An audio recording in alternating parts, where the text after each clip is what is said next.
नमस्कार शेतकरी मित्रांनो, स्वागत आहे तुमचं आपल्या कृषी कन्या युट्यूब चॅनलवर। बघा शेतकरी मित्रांनो, आज 21 एप्रिल 2025 रोजी आजचे संपूर्ण महाराष्ट्रातील तूर बाजारभाव लाईव्ह व्हिडिओच्या माध्यमातून आपण बघणार आहोत। तत्पूर्वी आपण चॅनलवर नवीन असेल तर चॅनलला सबस्क्राइब करा, व्हिडिओला लाईक करा आणि बेल आयकॉन नक्की दाबा, त्यामुळे तुम्हाला नवीन व्हिडिओ अपडेट लगेच बघायला मिळतील। चला तर मुळे सुरू करूया। बघा शेतकरी मित्रांनो, कृषी उत्पन्न बाजार समिती कारंजा जिल्हा वाशिम आवकले 1450 क्विंटल, किमान दर 6705 रुपये, कमाल दर 7470 रुपये, सर्वसाधारण दर 7170 रुपये।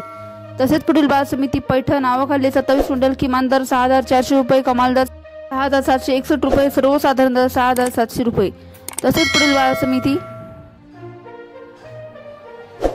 रिसोड आवकले 810 क्विंटल, किमान दर 6720 रुपये, कमाल दर 7050 रुपये, सर्वसाधारण दर 6865 रुपये। तसेच पुढील बाजार समिती देवणी आवकले 9 क्विंटल, किमान दर 6871 रुपये, कमाल दर 7000 रुपये, सर्वसाधारण दर 6935 रुपये।